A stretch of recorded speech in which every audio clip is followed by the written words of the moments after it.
dan juga CEO Sukor Sekuritas Bernardus Wijaya.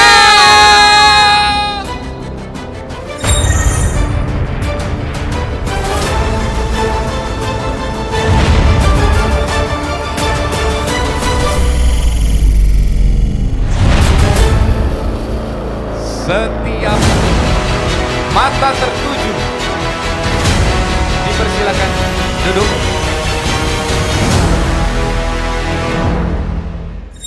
Saya izin sambil berdiri. Kita punya waktu yang luar biasa ke depan. Ada Pak Bernardus Wijaya dan Bro Raymond Chin.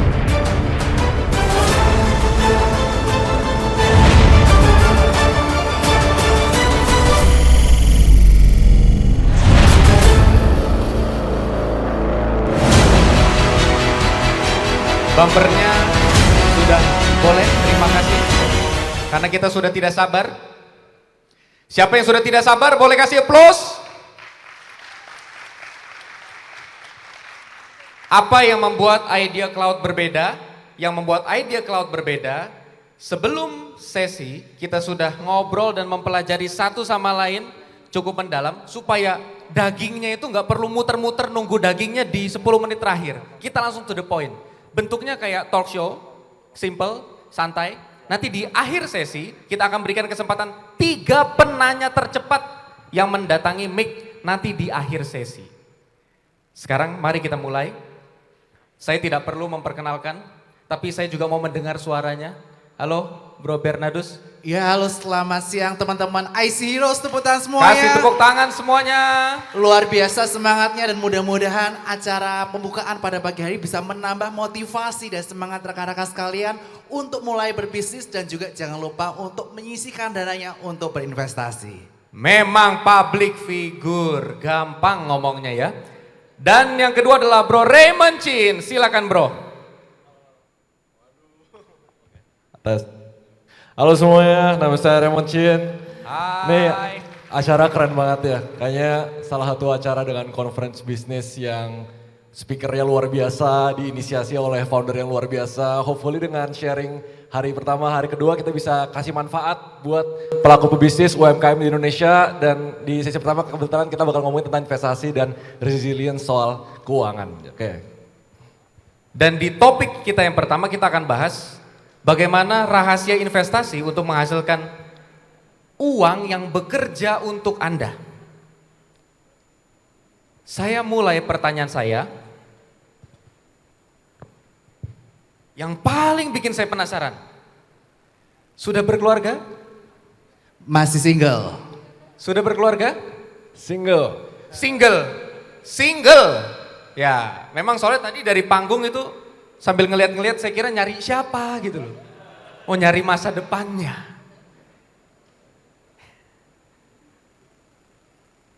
Bro Bernardus, Forbes 30 Under 30 Asia dan sederet prestasi lainnya. Mepet di usia 29. Pas banget 29 tahun dapat semua penghargaan, puji Tuhan waktu itu. Selalu bawa kemana-mana bahwa rahasia investasi bukan duit, tapi 3M 1D. Betul? Betul banget. Mantap. Penasarannya kita, bagaimana maksudnya rahasia investasi itu bukan duit, tapi 3M 1D. Apa itu? Oke, jadi begini IC Heroes. 3M yang dimaksud itu bukan 3 miliar rupiah. Jadi untuk investasi saham itu kita nggak butuh namanya 3 miliar rupiah. Tapi kita butuh namanya 3M plus 1D. Apa itu? Nah yang pertama adalah kita sebagai seorang investor harus memiliki mindset untuk berfokus kepada keuntungan pada jangka panjang. Mindset. Yes, M pertama. Instead of jangka pendek. Selain itu, sebelum kita berinvestasi, terlebih dahulu paling penting adalah kita harus memiliki namanya active income terlebih dahulu. Baik itu dari bisnis, dari pendapatan pekerjaan kita. Kemudian yang kedua, kita harus memiliki dana darurat terlebih dahulu. Jangan sampai kita investasi belum punya dana darurat, misalnya di RDPU, pasar uang, ataupun di deposito. Dan yang ketiga tentu saja setelah kita memiliki penghasilan aktif, memiliki dana darurat, baru kita berinvestasi. Kemudian mindset dalam berinvestasi yang paling penting juga adalah kita terus mau belajar, berjuang dan berusaha. Seperti para IC Heroes tentu saja. Kita sebagai businessman kita harus mau jatuh bangun, banting tulang, dan begitu pula menjadi seorang investor. Karena menjadi investor itu perlu berbagai hal yang perlu kita pelajari. Yaitu M yang kedua dan M yang ketiga. Yaitu adalah metode yang kedua. Sebelum lanjut ke M yang kedua, kita satu persatu akan melihat maksudnya mindset jangka panjang artinya harus punya kesabaran lebih dalam berinvestasi ya. Dan maksudnya belajar dan berjuang, ya seperti salah satunya yang kita lakukan sekarang. Belajar, berjuang, bukan hanya ingin uangnya langsung segera jadi uang, tapi belajar dan berjuang. Menarik. M yang pertama mindset. Kalau begitu, langkah calon-calon investor luar biasa di masa depan sudah dimulai dengan tepat dengan lewat Idea Cloud Conference, mindset. M yang kedua. M yang kedua adalah metode. Di mana sebagai seorang investor di pasar modal atau di berbagai instrumen investasi lainnya, terutama di pasar saham ya, kita perlu mempelajari namanya kondisi makroekonomi, baik secara global, regional maupun domestik. Dan tadi Bapak Hermanto Tanoko sudah menjelaskan dengan sangat luar biasa mengenai bahwa ekonomi Indonesia walaupun gonjang-ganjing di seluruh dunia terjadi, mulai dari stagflation, inflasi tinggi yang berkelanjutan, kemudian the Fed terus menaikkan suku bunganya. Tetapi Indonesia pertumbuhan ekonominya masih cukup baik, kurs rupiah masih cukup stabil dan juga masih ada pertumbuhan ekonomi di sini. Terutama akibat commodity boom. Yang mana ini menguntungkan negara-negara yang proxy to commodity, salah satunya adalah Indonesia. Dan kemudian setelah kita mempelajari makroekonomi, yang gak kalah penting ketika kita berinvestasi adalah kita mempelajari namanya fundamental analysis. Yang tentu saja akan kita bahas juga di sesi ini besok bersama Bapak Lo Keng Hong. Di mana kita akan mencari bagaimana sih kita melihat valuasi dari perusahaan-perusahaan itu. Mana perusahaan-perusahaan murah tapi yang kedepannya prospeknya bagus. Yang bisa kita menjadi sumber investasi penghasilan tambahan kedepannya. Dan yang ketiga untuk entry dan exitnya. Terutama untuk para retail, biasanya kita entry menggunakan teknik-teknik analisis supaya kita mengetahui kondisi supply and demand, apakah harga tersebut sudah layak atau belum untuk melakukan koleksi saham tersebut. Jadi ada 3 tadi, makroekonomi, fundamental analysis, dan technical analysis. Silakan nama saya Hermanto Tanoko ya. Anda bisa mencapai ada punya target bulan Juli. Kita lihat market size-nya seperti apa. Ini 13 meter kali 1,5 meter. Jadi bayangin ya, mereka start betul-betul dari Ruko aja bisa jadi pabrik kok, gitu loh. Maksudnya, wah ini possible nggak ya sebenarnya kayak. Karena dia bukan kuat di manufacturingnya, dia kuat produknya di penjualannya. Semangat pagi IC Heroes yang berbahagia. Jadi membuat visi itu you punya perusahaan itu mau kemana? Ya makanya ini pelajaran luar biasa sih Pak di ICI, jadi kita Alright, bisa so apa? any other question teman-teman? Siapa dari 5 orang lah datanya? 5 menit paling penting untuk memulai investasi adalah top down analisis barusan. Yes, betul banget. Top down yang menjelaskan bahwa bagaimana kita bisa melihat peluang dari kegiatan-kegiatan secara makroekonomi, terus kita analisa secara fundamental sektor-sektor mana saja yang terpengaruh dengan kegiatan-kegiatan makroekonomi, dan kemudian setelah itu bagaimana kita entry dan exit mempelajari technical. Jadi tidak ada lagi kelompok fundamental dan kelompok technical, tapi sebenarnya bisa juga kalau mau berjalan beriringan. Yes, setuju banget bro. Siapa di sini yang sudah pernah melakukan investasi pada pasar modal, boleh angkat tangan? Wah, hampir semuanya. Tepuk tangan buat kita semua ya. Mudah-mudahan yang belum berinvestasi kita bisa mulai menyisihkan, mulai dari instrumen yang paling konservatif seperti EDPU atau deposito, baru nanti kita pelan-pelan yang ke agresif, tapi jangan lupa 3M+1D ya Mas. Yes, kita ini sudah sering mendengar bahwa sebenarnya cara bermain pribadi Bro Bernardus Wijaya adalah lebih ke konvensional, yang biasanya selalu menyarankan deposito dulu, tapi ini pribadi personal ya. Deposito dulu betul ya? Dan kemudian ada langkah-langkah berikutnya. Disclaimer, kita tidak akan membahas portfolio saham apa untuk meninggikan atau menurunkan saham apapun. Tapi yang kita bahas lebih ke mindset dan strategi. Pertama tadi sudah jelas mindset. Kedua, metode. Ketiga, Money management.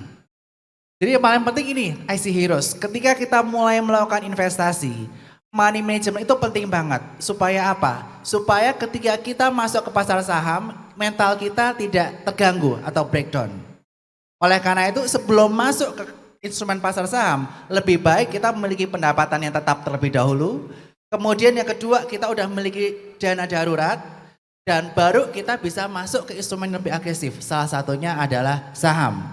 Dan kemudian ketika kita masuk ke saham, saya ingin sharing, sebaiknya kita jangan menggunakan leverage atau menggunakan margin atau trading limit. Sebaiknya kita menggunakan cash yang kita miliki, dan dari cash yang kita miliki tersebut kita diversifikasi ke beberapa sektor atau beberapa saham yang berbeda-beda sektornya yang memiliki prospek yang bagus ke depannya karena kondisi makroekonomi dari global maupun domestik. Nah, salah satunya sekarang misalnya kita 5 saham. Kita bisa pilih sektor coal, batu bara. Bisa pilih electric vehicle, pasti butuh nikel. Kita bisa pilih perbankan yang paling stable ataupun consumer maupun misalnya properti ataupun teknologi. Jadi kita bisa sesuaikan dengan risk profile masing-masing dan juga time frame investasi kita masing-masing, begitu. menarik. Kalau nggak salah persentasenya buat pribadi Bro Bernardus adalah 40% deposit. Ya. Yes, Lalu benar. reksadana pasar uang, kemudian saham. Yes, benar banget. Ya, kita sangat tertarik dengan berbagai pendekatan. Dan ini adalah pendekatan yang Bro Bernardus bilang, style investasi orang berbeda-beda. Tergantung usia, agresivitas, tujuan investasi, dan lain sebagainya. Tapi kemudian, ada D yang hanya sendirian. D apakah itu? Yes, jadi biasanya kita sebagai seorang investor ataupun trader itu, kita kan sering lihat sosial media ya nggak? Lihat TikTok, lihat Instagram. Nah di situ kita biasa namanya FOMO atau fear on missing out. Akibatnya apa? Akibatnya kita belanja saham, kita tidak melakukan do our own research. Ujung-ujungnya kita tahu masuknya, kita tapi nggak tahu keluarnya. Ujung-ujungnya nyangkut. Nah oleh karena itu sebagai IC Heroes saya percaya sebelum kita masuk ke suatu saham atau ke suatu instrumen investasi, do your own research itu paling penting. Dan setelah kita do our own research, kita bikin namanya investment plan-nya. Kira-kira kita entry di area berapa, target price di berapa, dan kalau teman-teman trading ada area stop loss-nya dan jangka waktu berapa lama. Dan teman-teman harus tentukan saham ini untuk melakukan swing trading atau untuk value investing atau income investing. Karena masing-masing strategi tentu saja pendekatan yang perlu kita lakukan, metode yang kita lakukan pasti akan berbeda-beda bro. Menarik, kasih applause dulu buat Bro Bernardus Wijaya. Ini sebenarnya ilmu daging yang dipadatkan oleh seorang Forbes 30 under 30. Tapi selanjutnya, kalau ngomongin mindset, siapa lagi yang bisa melawan Raymond Chin? Kasih applause dulu buat Raymond Chin. Bro Raymond, boleh saya panggil bro? Boleh dong, boleh. Masih muda. Bro Raymond, pertanyaan buat Bro Raymond ini 3 halaman ya yang aku catat nih ya. Aku berusaha pepetkan ke satu hal yang paling signifikan. Boleh gak dijelaskan secara singkat bagaimana ceritanya Bro Raymond mendapatkan 50 miliar pertama? Secara singkat saja. Bagaimana caranya supaya kita semua bisa juga mempunyai mindset untuk dapat 50 miliar pertama dari kisah nyata Bro Raymond. Silakan. Oke, sebenarnya konten itu dibikin untuk edukasi beberapa hal. Ya, bahwa satu, ada jenis-jenis aset yang berbeda. Ada aset liquid, aset illiquid, dan salah satunya tuh yang memang saya passion dari dulu ya. Itu saya suka mengembangkan bisnis. Dari growing up, dari kecil, dari SD, SMP, SMA, itu tuh pas kalau milenial tuh pasti tahu, itu eranya internet tuh baru naik. Di internet baru naik, nama-nama yang muncul tuh biasa Mark Zuckerberg, lalu ada Sergey Brin, lalu ada Bill Gates gitu. Terus lama-lama mulai pelajarinnya tuh kebalik dibanding most investors, yaitu mulai di private equity market. Gimana sih caranya seorang individual nih, kayak kita Mark Zuckerberg ya, bisa duduk depan laptop membangun sesuatu yang mungkin belum ada omsetnya, yang mungkin omsetnya berapa miliar, tapi perusahaannya bisa bernilai XXX gitu. Di situ sebenarnya baru pertama kali belajar yang namanya valuasi. Jadi artinya hampir semua aset yang kita kerjakan itu maupun tangible maupun intangible, maupun liquid maupun illiquid, itu ada nilainya. Dan kebetulan pas masuk ke dunia startup, masuk ke dunia bisnis, baru ngerti. Namanya ternyata kalau kita menciptakan value, kalau di laporan keuangan itu ada namanya sebenarnya top line, bottom line. Kalau kita menciptakan value, terus value itu bisa di-perceive atau bisa perspektif luar melihat bahwa oh ini perusahaan bernilai X gitu, ini perusahaan bernilai Y gitu. Jadi sebenarnya itu videonya untuk ngejelasin tentang bahwa kalau kita ngebangun bisnis atau kita ngebangun startup, kita tuh ngebangun aset. Aset yang bentuknya private equity. Jadi sebenarnya konteks dari 50 yang pertama itu karena kita gigih ya ngebangun startup, pas kita akhirnya mendapatkan investor yang kebetulan salah satu orang ternama di Indonesia, salah satunya Bapak Patrick Waluyo dengan beberapa teman-teman dari Northstar, akhirnya kita mendapat macam appraisal bahwa valuasinya sekian, akhirnya saya memiliki aset puluhan miliar waktu itu di saat itu juga gitu. Kira-kira kayak gitu ceritanya. Saya sangat suka penjelasannya karena berbeda dari orang-orang kalau ngomongin 50 miliar pertama itu tujuannya flexing. Tapi ini jelas bukan, tujuannya edukasi. Jelas dari cara menjelaskannya very humble, I really appreciate it. Tapi pertanyaannya adalah, aku mau nanya pengalaman pribadi ketika Maven Digital Asia, perusahaan pertama Bro Raymond, betul, mendapatkan tawaran investasi kurang lebih 20 miliar waktu itu ya. Bagaimana perasaannya dan bagaimana memilih investor mana yang akhirnya dipilih untuk ya udah gitu. Oke, jadi backgroundnya bagi teman-teman yang tahu dan nggak tahu, saya tuh dulu bukan pebisnis, saya tuh programmer. Dan programmer yang setiap kuliah, habis kuliah habis itu main game. 20 jam sehari tuh bisa bener-bener main game doang. Nah, waktu itu kebetulan dapat opportunity untuk bisa mendalami freelance. Nah, itu tuh ceritanya lucu, waktu itu ada dosen, harusnya ngajar kelas entrepreneurship, tapi tiba-tiba Pak dosennya bilang, aduh saya hari ini malas ngajar, mau ikut webinar aja nggak gitu. Tapi ternyata hal-hal kecil kayak gitu tuh bisa ngubah hidup seseorang. Karena di webinar itu saya diberi opportunity buat melakukan freelance programming. Waktu itu bikin platform edukasi untuk anak kecil gitu.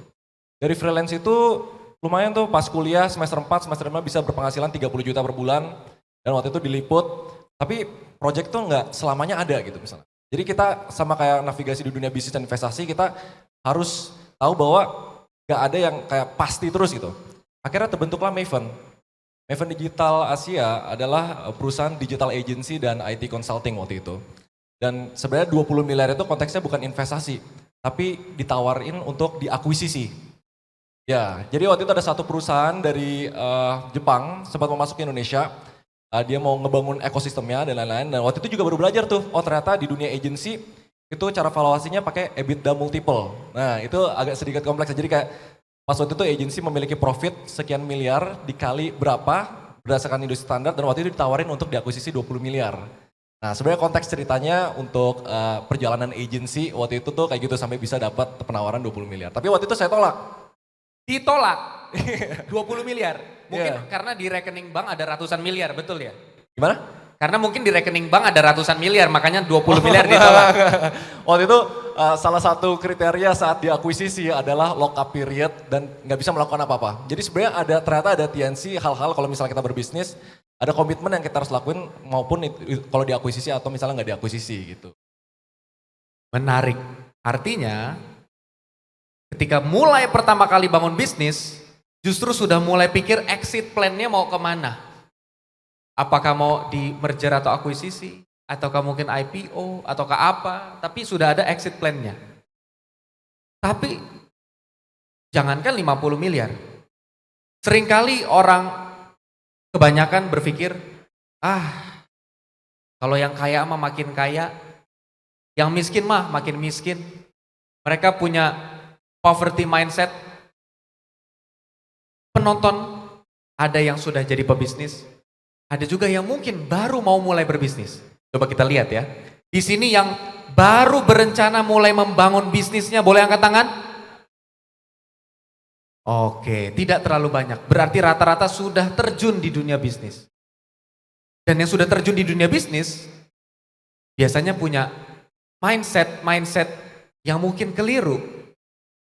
Mindset yang mungkin fix.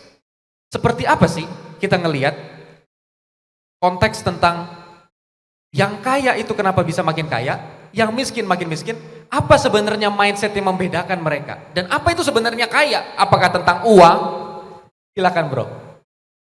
Kalau soal mindset sebenarnya saya paling suka ada satu nih belakangan ini. Ini tempat dipopulerkan sama Elon Musk juga.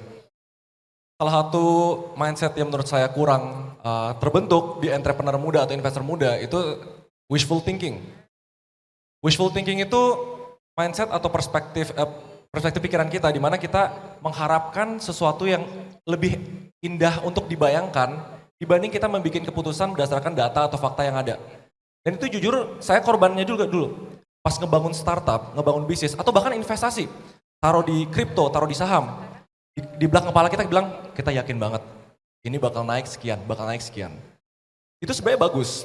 Kita ada sisi optimis yang kita bisa bangun dari sana. Jadi kita lebih semangat untuk kalau misalnya lebih belajar dan lain-lain. Tapi dalam satu sisi, bikin kita kurang siap kalau misalnya terjadi hal yang kita nggak predik gitu. Sedangkan tema di tahun 2000, kalau menurut saya tema tahun ini dan tahun depan mungkin ya, yang bikin Indonesia bisa kuat banget dibanding yang lain itu satu kata. Menurut saya ini satu kata kuat banget, resilience. The reason kita bisa stand out dibanding negara-negara lain, it's not because kayak kita melakukan something crazy gitu loh. Tapi kita resilient.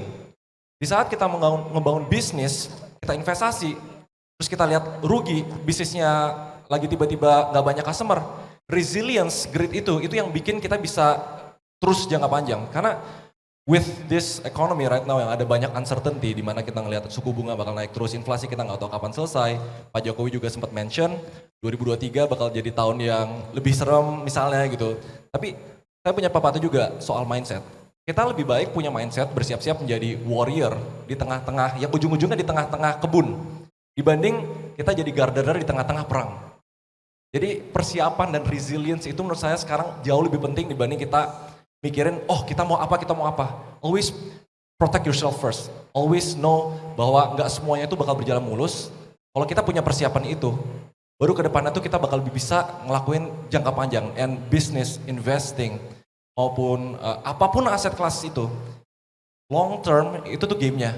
Gimana cara kita konsisten jangka panjang dan kita bisa tetap bertahan kalau misalnya ada yang jatuh. Itu tuh salah satu skill yang menurut saya sangat amat mahal dan biasanya kenapa orang kaya makin kaya, orang miskin makin miskin. Misalnya contohnya,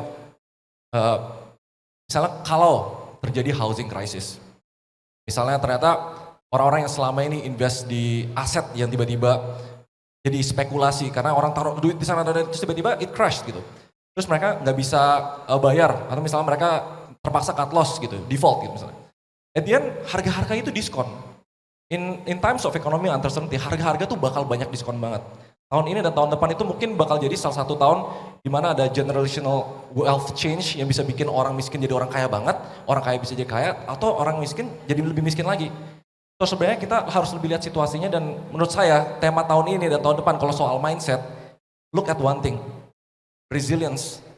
Be resilience, siapin dan know the fact bahwa kalau misalnya ada naik turun, kita bakal tetap punya pegangan untuk bertahan. So kalau sekarang defense is offense, kalau menurut saya kayak gitu mindset yang harus ditanamin ya. Interesting. Defense is offense untuk tahun-tahun terakhir ini karena resilience jadi topik yang paling penting. Karena di 2023, kalau dari sudut pandang masyarakat luas mungkin sepertinya suram, gelap. Tapi untuk para pebisnis, ini adalah peluang. Tapi resilience. Defense is offense. Kasih aplaus dulu buat Bro Raymond Chin. Sebelum kita lebih lanjut ngobrol, Idea Cloud ini punya mimpi menghasilkan 1 juta entrepreneur, bukan pedagang. Nah, entrepreneur bukan hanya ngomong tentang orang yang bisa menghasilkan uang dari satu usahanya. Itu bukan entrepreneur. Tujuan kita di sini bukan bikin Bapak Ibu sekalian tahu cara membangun usaha yang menghasilkan uang, tapi membangun suatu, ya betul, sistem bisnis. Jadi entrepreneur ngomongin tentang mindset, membangun bisnis yang profitable dan autopilot. Tentunya itu yang mau kita bangun sekarang. Tapi mosok kita bilang kita mau autopilot. Pas seminar, kita aja bahkan nggak bisa punya kemerdekaan waktu tanpa mengecek WA. Oh, kita murni pedagang itu. Jadi, kalau mau jadi pebisnis, ciri khasnya kan punya waktu yang bebas. Itulah kan kenapa kita mau jadi pebisnis. Karena kita punya kebebasan finansial dan kebebasan waktu. Oleh karena itu, orang-orang dengan kebebasan waktu hari ini, saya lihat 99,9% orang di ruangan ini tidak memegang handphone. Luar biasa. Karena mereka benar-benar calon pebisnis. Dan pebisnis-pebisnis yang handal. Karena kalau masih terpaku waktunya untuk melihat handphone, karena terpaksa, ya soalnya gimana ya, kalau enggak ini gimana ya, soalnya kalau saya tinggal sehari aja bisnis saya ambrol. Itulah kenapa Anda butuh mendengarkan ini. Anda mau sibuk belajar untuk membangun sistem bisnis atau sibuk ngurusin bisnis karena nggak punya sistem yang baik. Dua-duanya sama-sama sibuk, sama sibuknya, tapi sibuk yang ini akan membuat Anda merdeka di kemudian hari. Kita akan lanjutkan. Ngomongin sedikit lebih teknis. Aku ada ketertarikan sesuatu karena di sini juga rata-rata tadi mayoritas sudah berinvestasi pada saham dan topik kita tentang investasi. Bro Bernardus terkenal biasanya membuat 2 akun berbeda kalau berinvestasi. 1 akun swing trading, 1 Investasi. nah, atau dollar averaging cost. Dollar cost averaging. Dollar cost averaging. Yes. Nah, itu seperti apa maksudnya dollar cost averaging dan apa maksudnya swing trading? Mungkin kalau swing trading rata-rata kita sudah tahu, masuk ketika trennya luar biasa. Tapi apa itu dollar cost averaging dan kenapa harus dipisah 2 akun? Oke, jadi dalam melakukan investasi dan trading tentu saja mindset yang kita miliki tentu saja berbeda. Mindset seorang investor, kita itu mau bertumbuh bersama perusahaannya. Kita beli sahamnya, kita cek progres perusahaannya, kita ingin bertumbuh dengan perusahaannya.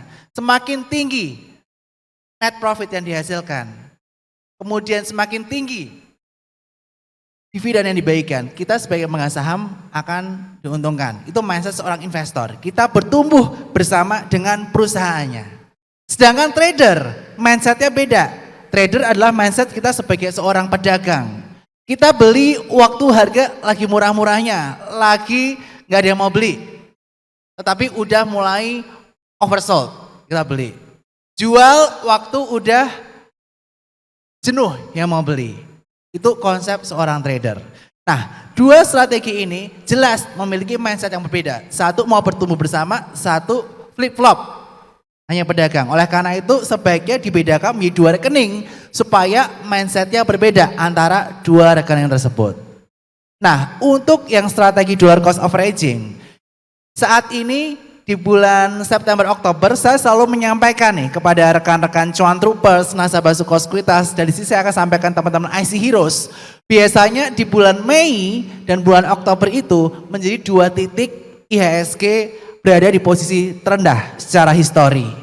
Sehingga ini menjadi opportunity yang baik buat kita untuk mulai melakukan strategi pembelian dollar cost averaging, terutama buat teman-teman yang melakukan pembelian setahun 2 kali. Di bulan Oktober dan bulan Mei. Nah, kalau saya pribadi untuk strategi dollar cost averaging, saya masih di saham-saham perbankan. Karena pertumbuhan ekonomi di Indonesia masih ditopang oleh industri perbankan. Sehingga saya biasa bulan Mei, bulan Oktober masuknya kalau nggak BCA, BRI untuk strategi dollar cost averaging.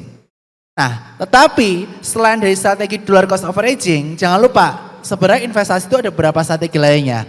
Ada value investing, kita cari yang valuasinya murah. Ada growth investing, kita cari perusahaan-perusahaan yang earnings-nya atau net profit-nya terus bertumbuh. Atau income investing, yang kita mencari dividen. Yang dividen payout ratio-nya cenderung tinggi dari waktu ke waktu. Nah, ini disesuaikan lagi nih, teman-teman cocok yang mana. Kalau saya ada yang dollar cost averaging dan saya pakai yang growth investing, dua itu. Nah, kemudian kalau yang swing trading, kita melihat trend technical. Ketika suatu saham tersebut sudah downtrend, kemudian dia sudah tidak membentuk lower low, artinya low-nya udah sama, itu merupakan indikasi awal dia akan masuk ke fase konsolidasi menuju ke bullish reversal pattern. Nah, di situ kita bisa mulai melakukan beli cicil buy on weakness, dan ketika sudah membentuk pola bullish reversal pattern seperti cup and handle, double bottom dan lain sebagainya dan breakout, kita bisa lakukan additional buy on breakout. Nah, kita lakukan penjualan ketika trennya sudah patah yang ditandai dengan patahnya dari garis trend line atau terpotong dari moving average 20 dan 50-nya. Nah, ini lebih technical, nanti teman-teman kalau pengen nanya-nanya di depan ada booth Suko Sekuritas nih. Jadi teman-teman jangan lupa nanya-nanya di depan. Gimana caranya buka rekening Suko, gimana menjadi seorang investor atau trader. Kita akan sharing terus. Apalagi kita Suko Sekuritas memiliki visi misi yang sama dengan Idea Cloud. Di mana kita ingin terus memberikan edukasi kepada masyarakat secara luas. Kalau Idea Cloud ingin mencetak 1 juta entrepreneur, kalau kita ingin mencetak 10 juta investor cerdas yang akan menjadi tiang panjang pertumbuhan ekonomi Indonesia. Masukan bukan sembarang masukan, masukan langsung dari Forbes 30 Under 30 dan sekaligus CEO Sukor Sekuritas. Salah satu sponsor untuk Idea Cloud juga. By the way, kalau misalkan aus, feel free untuk minum Cleo-nya karena biasanya langsung seger lagi. Oke.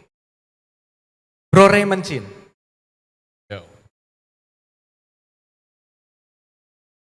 Yang aku suka, prinsipnya adalah awalnya ketika Bro Raymond membangun bisnis, itu tujuannya bukan money first, tapi gimana impact first. Aku bukan dukun, tapi aku berusaha mempelajari dan memang itu value yang jarang dimiliki. Karena biasanya rata-rata orang terjun bisnis ya karena pengen duitnya. Tapi bukan sekedar teori-teori, memang dari awal pengennya punya impact-nya. Kemudian duit akan menyusul. Tapi bagaimana sebenarnya ketika menjalankan hal itu, bro?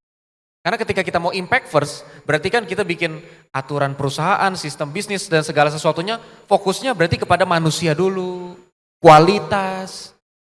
Gimana dengan persaingan di pasar yang mereka money first? Silakan bro. Pertama mungkin agak sedikit di luar topik bisnis ya. Di sini ada yang udah ngalamin quarter life crisis belum? Quarter life crisis, boleh angkat tangan? Quarter life crisis. Salah satu yang saya udah lumayan pakemin di dalam hidup ya, kayak hidup buat apa gitu. Setiap orang tuh beda-beda. Ada yang hidup untuk mengejar power, ada yang hidup untuk freedom and have time with family. Yang kebetulan saya waktu itu ngalamin proses yang lumayan panjang untuk ketemu hidup untuk ciptain legacy. So what is legacy? Legacy itu sesuatu yang kalau misalnya saya one day everyone will die kan. Pas saya udah nggak di bumi ini lagi, apa yang ditinggalkan? The only thing that will stick for a lifetime is when you create impact. Mau sebanyak apapun uangnya, mau sebanyak apapun kalau misalnya kita nggak tinggalin impact kepada society, sayang, I don't think kita bakal diingat gitu. Tapi then the case with business gimana? Tetap bisnis itu by definition adalah sebuah organisasi, harus ada sistem ya organisasi ya, yang mencari laba atau profit dengan menjual barang atau jasa. Harus ada 3 komponen itu. So, impact driven approach-nya saya adalah misalnya sesimpel kemarin kan tiba-tiba rame kasus cyber security ya. Berkah-berkah ini ya. Terus tiba-tiba lihat opportunity kok ternyata banyak orang yang nggak aware how to secure themselves. Banyak company yang nggak aware gimana cara mereka secure perusahaan mereka. Karena saya juga udah ngalamin di hack. Perusahaan saya pernah ngalamin di hack. Perusahaan teman saya ngalamin di hack gitu. Salah satunya oke, then the market is there gitu. Nggak usah mikir panjang dulu gitu. Dan mulai planning dan lain-lain gitu. Jadi itu ada di YouTube video, saya bikin perusahaan cyber security dalam 2 minggu. Itu sekarang karyawannya sekitar 14, omset bulan pertama udah sekian ratus juta. Tapi itu bukan money first gitu. Karena after that, when you wanna start something kan kita harus planning kan. Tadi salah satu yang udah diceritain Pak Hermanto itu kita lack of planning. Jadi yang saya diajarkan dari ngebangun startup itu dan mapping seberapa gede sih marketnya. Total addressable market, serviceable market, obtainable market. Itu tuh saya ngelakuin di dalam kepala. Oke, kalau misalnya kita lihat landscape lokal sama global, Indonesia itu di peringkat keberapa secara cyber security? Kayak sama halnya pas ngebangun ternak uang, Indonesia di peringkat keberapa secara literasi finansial? So sebenarnya kan hampir semua bisnis atau startup di dunia esensinya cuma satu. Walaupun secara definisi making money, esensi dari semua bisnis ataupun startup is to solve problem. Bisnis punya moto, kita fund companies that solve the world's toughest problem. So sebenarnya kalau misalnya kita punya mindset yang begitu, approach-nya pasti agak sedikit beda dong. Pas mindsetnya kita lihat ada problem besar, kita fokusnya adalah menciptakan solusi. Bukan mencari uang dulu, bukan mengeruk opportunity. Tapi like most entrepreneurs, mungkin billionaire di dunia, mereka juga punya moto, if you create something that people love, kalau kita berhasil menciptakan solusi yang, again, kita harus ngelakuin research. Solusi kita bagus nggak di market? Price-nya kompetitif nggak? COGS-nya masuk nggak? Financials-nya masuk nggak? Itu tuh dilakuin semuanya, kita harus ngelakuin proses itu. Tapi kalau di back dengan mindset yang benar, bahwa bisnis atau startup itu core adalah untuk solve problem, then you create impact. Dan kita ngebangun company, impact itu bukan cuma dari luar doang ya. Itu semacam DNA perusahaan. When you talk to your employees, kita ngobrol sama karyawan kita bukan ngomong, guys, ayo jualan, ayo kita bikin produk, ayo kita cari uang. No, the first thing yang kita bilang adalah, guys, kita mau ngebangun cyber security brand nomor 1 di Indonesia. Kita mau menjadi nomor 1 di sini, biar kita bisa ngebantu orang. The different approach dari mindset, itu tuh jadi kelihatan ke semuanya, ke dalam, keluar, message secara publik, dan cara visi itu semuanya resonate. Akhirnya, that create impact secara internal, mereka ngerasa mereka part of something big, tapi at the same time, if you do it right, money will come. Biasanya mindsetnya begitu, kalau misalnya ngejelasin how to actually execute impact first, then money. Yes, kita sangat bangga jadi entrepreneur. Kasih applause dulu buat semua kita. Kita sangat bangga menjadi entrepreneur karena ini bukan omong kosong. Ini kalau bukan daging, bukan konten Raymond Chin. Ini bukan omong kosong, ini seriusan, genuine dari hatinya. Memang begitulah dia membangun.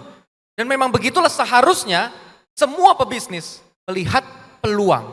Bukan uangnya, tapi kebutuhan apa yang bisa dipenuhi. Karena ketika kita nanti meninggal satu hari nanti, impact-nya bisa terus panjang. Memang tujuannya apa sih? Pak Hermanto dan Idea Cloud ini bikin 1 juta entrepreneur. Ya tujuannya supaya kasih impact.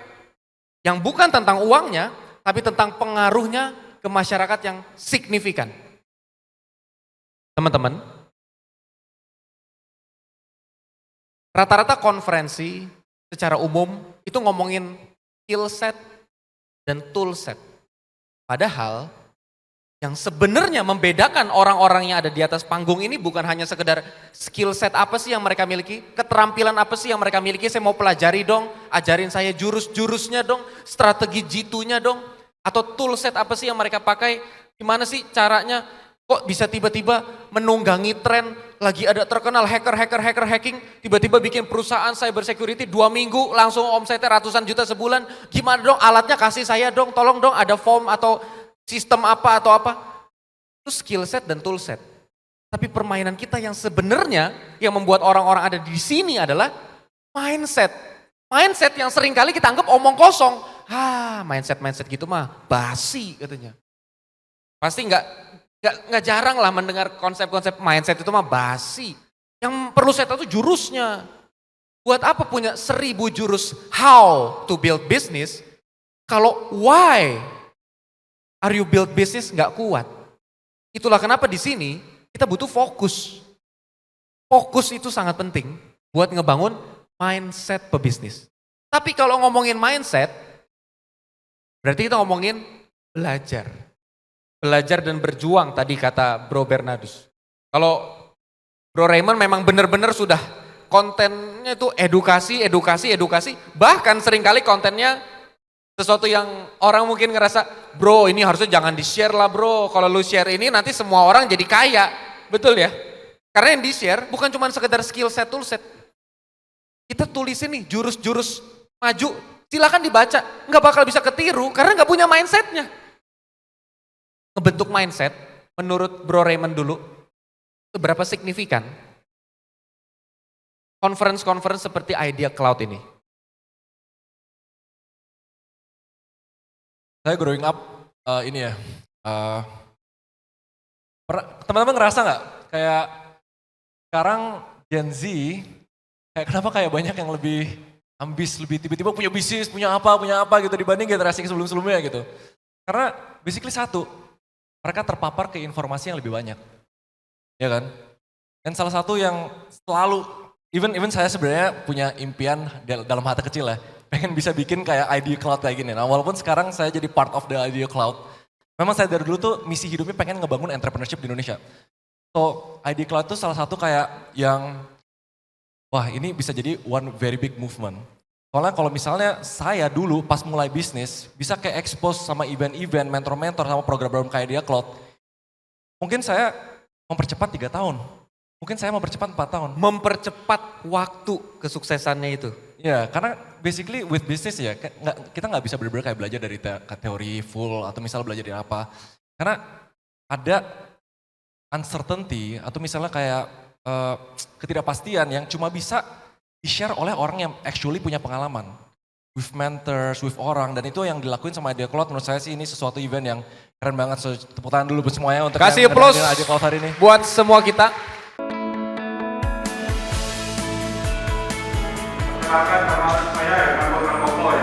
Anda bisa mencapai ada punya target bulan Juni. Kita lihat market size-nya seperti apa.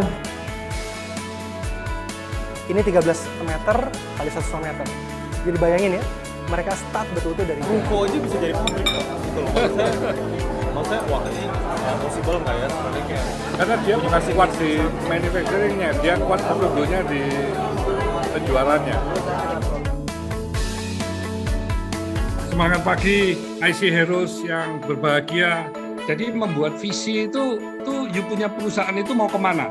Ya makanya ini pelajaran luar biasa sih Pak di ICI. Jadi kita Alright, bisa so apa? any other question teman-teman? siapa dari 5 orang lah datanya ada.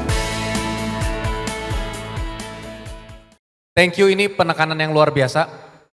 Kalau kita start dari belajar di mindset, langsung sama 30 lebih pembicara yang paling expert di bidangnya, maka kita bisa mempercepat tahun-tahun hidup kita yang memang hanya sedikit dan terbatas ini, bukan dengan tujuan punya uang lebih banyak, tapi punya impact lebih banyak ke masyarakat. Betul? Kasih applause dulu sekali lagi. Bro Bernardus, bagaimana bro melihat signifikansi dari acara Idea Cloud atau acara sejenis ini untuk calon-calon investor di masa depan? Secara serius sesignifikan apa sih? Oke, tentu saja event-event semacam Idea Cloud itu kita bisa membuat mindset kita itu menjadi bertumbuh, knowledge kita bertambah, skill kita juga bertambah. Karena saya percaya bahwa untuk menjadi seorang businessman maupun investor yang sukses, kita harus terus mengupgrade diri kita. Jangan sampai kita memiliki fixed mindset yang merasa kita udah cukup mengetahui semuanya, ilmu kita udah cukup. Tetapi dengan event-event ini, kita akan belajar dari orang-orang yang jauh lebih berpengalaman dari kita di bidangnya. Supaya kita tahu, oh ternyata ada toh peluang bisnis ini. Ada toh peluang bisnis ini. Dan dari peluang-peluang bisnis yang kita pelajari selama event Idea Cloud ini, kita bisa tahu nih, oh kira-kira yang cocok dengan strength saya, dengan kemampuan saya, kira-kira bisnis yang mana nih? Dan kemudian untuk mencapai itu, kira-kira butuh mindset, pola pikir, dan juga cara kerja seperti apa. Dan saya percaya ini semua akan ada di Idea Cloud ini. Sehingga acara ini akan menambah wawasan kita, knowledge kita, dan tentu saja belajar dari orang yang pengalaman. Plus, yang gak kalah penting adalah saya ada quote nih. Show me your friends and I will show you your futures. Dan saya yakin di tempat ini teman-teman sekalian bisa melakukan networking dari satu bisnis yang lain. Kemudian dari satu bidang kerja ke bidang kerja yang lain. Bisa-bisa nanti teman-teman di tempat ini ketemu calon bisnis partner, ketemu potensial klien, ketemu potensial buyer dan lain sebagainya. Oleh karena itu, manfaatkan event ini tidak hanya untuk mendengarkan saja, belajar saja, tetapi jangan lupa networking itu menjadi salah satu kunci sukses dari businessman. Luar biasa, kasih applause dulu buat kita semua. Sekarang saya kasih waktu 30 detik untuk kenalan kiri kanan 30 detik. Halo, saya Adit. Nama aja, nggak usah panjang-panjang. Halo, saya Adit. Halo, saya Adit. Halo. 30 detik buat saling kenalan. Nama dulu. Woi, itu langsung ngajak makan malam. Ntar dulu, nama dulu. Halo, saya Adit. Halo.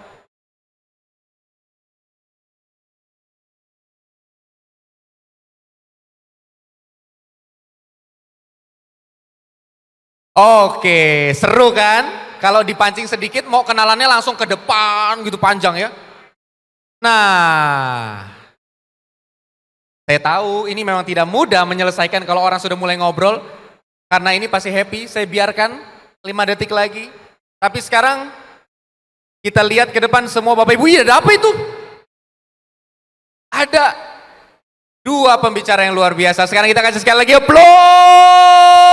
Oke, sekarang saya berikan kesempatan yang sangat terbatas untuk 3 orang penanya tercepat yang jalan ke mic. Sekarang 3 orang penanya tercepat. Ya, sudah mulai berlari di sebelah sana. Penanya pertama, penanya kedua, dan penanya ketiga. Sudah ada 3 penanya. 1, 2, dan 3. Siap. Saya mulai dari, silakan Mas perkenalkan nama, asal, dan apa bisnisnya selama 10 detik. Nama, asal, bisnisnya semuanya 10 detik, lalu pertanyaannya. 1 pertanyaan, silakan. Perkenalkan, nama saya Muhammad Hamka, asal dari Mojokerto. Bisnis yang saat ini dijalankan adalah properti. Yang ingin saya tanyakan kepada kedua narasumber adalah yang pertama, jika Anda terbangun, tiba-tiba Anda kondisinya mulai dari 0 bahkan minus, apa yang pertama kali Anda lakukan? Luar biasa. Kalau Bro Raymond dan Bro Bernardus terbangun, tiba-tiba mulai dari 0, tapi punya semua mindset yang sekarang dipunyai. Langkah apa yang akan dilakukan? Mulai dari Bro Raymond dulu, silakan. Hanya biar cepat ya. Pertama, tergantung ya bisa apa kan. Sikat Belajar, gigi. belajar. Belajar is always. Invest di ilmu, habis itu planning. Jangan langsung kayak terburu-buru. Kadang kalau misalnya kita dari 0, kita langsung pengen, yuk terburu ngelakuin sesuatu gitu. Tapi kadang kita itu bisa diminishing return. So, plan it out. Kayak figure out kita mau ngapain, figure out marketnya butuh apa, figure out apa yang kita jago, baru mulai bikin action plan-nya pelan-pelan. Tapi tetap step 0-nya belajar. I think that's what I do kalau gue mulai dari 0 lagi gitu. Yes, if you fail to plan, you plan to fail. Kasih applause dulu buat Bro Raymond. Dan sekarang kita akan mendengarkan Bro Bernardus. Oke, kalau dari saya pribadi, yang pertama saya akan invest in myself terlebih dahulu. Kira-kira apa yang bisa saya perbaiki, saya improve lagi, dan tentu saja saya harus ada self awareness. Kira-kira strength saya, kelebihan saya, forte saya itu di mana? Dan saya akan fokuskan forte saya, strength saya ini menjadi suatu hal yang bisa bermanfaat buat orang banyak. Dan saya percaya kalau kita udah memberikan dampak buat orang banyak, money will come. Yes, kasih applause buat kita semua. Kalau 2 pembicara luar biasa kita mulai dari 0, maka mereka akan mulai dari investasi dan belajar ke dalam diri mereka sendiri. Belajar. Jadi, andai kata tadi pagi kita semua mulai dari 0, kita semua akan datang ke Idea Cloud buat belajar. Langkah kita sudah tepat. Penanya kedua, silakan Ibu yang di belakang. Mungkin aku panggilnya kakak aja ya. Silakan kakak yang di belakang. Ya, makasih ya untuk kesempatannya sebelumnya. Aku mau nanya nih buat Bernardo sama itu tadi yang dijelasin, aku ngelihatnya udah holistik banget ya mulai. Boleh menjelaskan nama dulu? Oh sorry, iya nama saya Arini. Sekarang saya ada usaha di bidang properti. Nah, terus saya mau nanya untuk keduanya. Ini kan tadi yang dijelasin mindset, terus creating valuation, terus impact driven sampai ujungnya tadi itu adalah harus solving problems. Nah, yang aku mau tanya, seberapa besar atau seberapa penting sih besaran problem yang ingin solve? Karena tadi kan yang disampaikan, you want to solve the biggest problems in the world. Kalau misalnya it's not big, itu according to. Terus apakah besar atau kecilnya problem yang mau di-solve itu mempengaruhi kesuksesan? Baik, terima kasih untuk pertanyaan yang luar biasa. Saya mulai tanyakan dulu ke Bro Raymond. Bro Raymond ini orang yang sangat pintar melihat peluang, berarti pintar melihat masalah. Buat orang lain, Indonesia adalah negara dengan banyak masalah. Tapi buat para pebisnis, Indonesia adalah negara dengan banyak peluang. Karena kalau ada masalah, ada peluang. Masalahnya, masalah itu ada banyak. Bagaimana Bro Raymond menilai prioritas masalah tersebut? Intinya kan sebenarnya dua, opportunity sama capacity. Tapi kalau misalnya incernya untuk bisa diinvest atau misalnya bisa grow jadi gede, pasti VC bakal melihat potential growth-nya tuh gimana. Kebanyakan investment analis tuh bakal melihat pakai tadi total addressable marketnya berapa, seberapa besar marketnya, seberapa besar bisa dimonetize. Tapi kalau sebagai pelaku, sebenarnya menurut saya itu agak counterproductive. Yang kita harus lakuin itu kita lihat kapasitas diri sendiri. For example, I'm building a cybersecurity company, tapi saya bukan expertnya. So saya datengin orang dari Berlin, saya datengin orang dari Hong Kong, saya datengin orang dari mana gitu misalnya untuk measure kapasitinya ada, baru kita bisa be realistic about opportunity yang kita bisa ambil. For most people, I think lebih enak tuh kita go from a very small group of problems and solution, terus kita provide di sana. Kalau works, expand pelan-pelan. Kalau works, expand pelan-pelan. The reason VC invest money itu bukan you to prove that you can solve a problem, tapi to accelerate, untuk mempercepat. Kalau misalnya kita udah bisa solve problem 10 orang, oh we need more capital, more expertise untuk solve problem 100 orang. Oh udah 100 orang, 1000 orang. 1000 orang, 1 juta orang. Menurut saya sih jangan overthinking untuk, oh ini takutnya the problem is not big enough. Try to solve your problem first. Kalau misalnya entrepreneur jago, mereka somehow bakal pikirin how to expand. Mau misalnya expand horizontal, mau expand vertikal, mau bikin bisnis baru, itu endless. Tapi intinya solve a problem dari yang kalian kapasitinya kuat dulu. Atau nggak mulai-mulai gitu. Yes, kasih applause buat Bro Raymond Chin. Dream big, start small.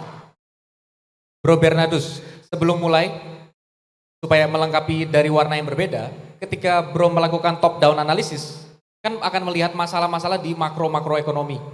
Nah, bagaimana melihat masalah-masalah yang banyak itu dan diinterpretasikan untuk mengambil keputusan investasi? Oke, jadi saya tadi berangkat ke pertanyaan tadi ya. Kalau menurut pandangan saya, whatever doesn't kill you, it will make you stronger. Jadi saya percaya setiap permasalahan di hidup kita, di depan kita, itu harus kita hadapi. Jangan kita abaikan begitu aja atau kita lari dari masalah. Kalau kita sampai lari dari masalah, artinya apa? Artinya berarti kita kalah dalam permasalahan tersebut. Dan saya mungkin sharing pengalaman saya ketika waktu saya di Sukosekuritas di tahun 2016. Saya waktu itu memulai untuk membangun online trading application di Sukosekuritas. Dan di tahun 2017 kita sempat fail. Di mana akhirnya aplikasi online trading tersebut harus di rollback ke aplikasi versi sebelumnya di versi desktop. Versi mobile waktu itu belum ada. Dan waktu itu saya nyaris menyerah karena waduh ternyata membangun aplikasi online trading itu nggak gampang banget ya. Tetapi akhirnya waktu itu saya berkomitmen bersama founder dari Sukosekuritas waktu itu Ibu Lindrawati Wijoyo. Kita bekerja kembali bersama-sama dan akhirnya di tahun 2018 akhirnya setelah masalah kita lewati kita berhasil munculkan aplikasi waktu itu online trading pertama kita yaitu Spot New Generation. Dan dari pengalaman-pengalaman itu saya jadi belajar nih apa yang perlu kita perhatikan dalam membangun aplikasi online trading. Do and don'ts-nya seperti apa, consideration seperti apa, fitur-fitur apa yang dibutuhkan sebagai seorang trader, sebagai seorang investor.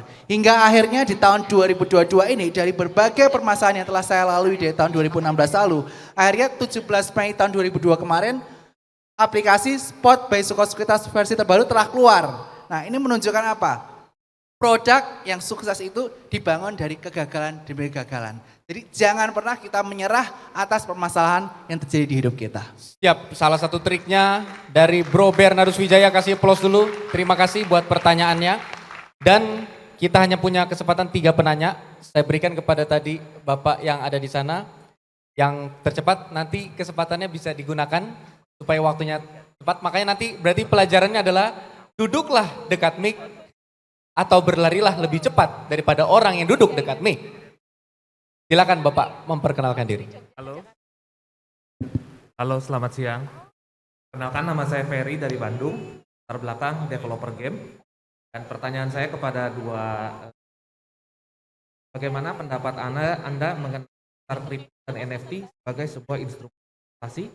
Apakah menurut Anda kita juga bisa melakukan analisis fundamental di pasar? Siap, terima kasih untuk pertanyaan yang luar biasa Bapak. Bagaimana dari Bro Raymond dulu? Sebenarnya kalau pelajarin dalam tentang Web3, NFT ya, itu tuh teknologinya sebenarnya bagus. Itu cara decentralized untuk kasih tunjuk proof of ownership atau enggak proof of something lah misalnya gitu. Tapi problemnya sekarang dipakai untuk sesuatu yang gak ada underlying aset yang jelas. Jadi benar-benar driven by supply, demand, and hype.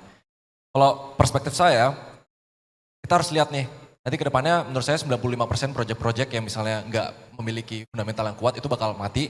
Tapi dan kita harus jadi part of the 5% yang ngebangun sesuatu dengan underlying aset yang kuat. For example tadi game developer kan, saya kan advisor dari Agate, perusahaan game terbesar di Indonesia, dan mereka bikin game Web3 juga.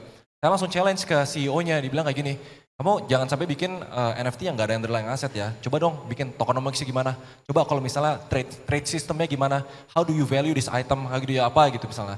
Jadi at the end, ini bakal menurut saya teknologinya bagus. Jadi bakal kembang. Tapi sangat bergantung ke siapa di ekosistemnya untuk implement itu dengan benar. So balik lagi, kita harus do our research. Jangan cuma lihat, oh naik turun terus. Konsensus artinya semuanya, bukan. Jadi kita harus lihat the diamond in the rough-nya itu loh, orang yang benar-benar pakai NFT itu untuk underlying aset yang benar, fundamentalnya yang bagus. Kira-kira outlook-nya kalau saya gitu ya. Yes, silakan dari Bro Bernardus. Oke, jadi saat ini masih banyak perdebatan ya, apakah NFT, cryptocurrency itu merupakan instrumen investasi atau tidak. Tapi yang paling penting, quote dari Warren Buffett adalah invest in something that you know and that you understand. Jadi kalau kalian tidak memahami sama sekali mengenai bagaimana proses atau mekanisme dari Bitcoin atau dari cryptocurrency, dari NFT, baiknya ya teman-teman jangan investasi di situ terlebih dahulu.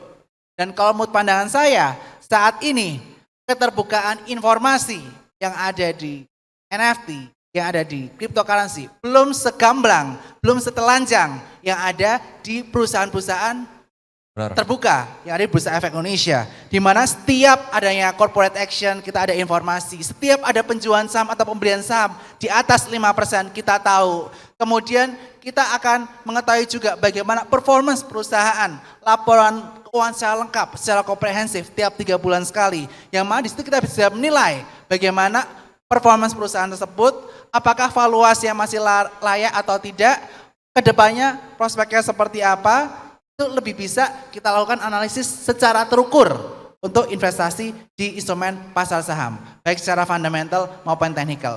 Kalau saya pribadi, untuk di cryptocurrency saya lebih menggunakan strategi swing trading. Kalau untuk NFT, kalau saya sendiri itu lebih menganggap sebagai seni dan komunitas. Jadi kita memiliki gambar di digital, kita juga tergabung menjadi komunitas NFT tersebut.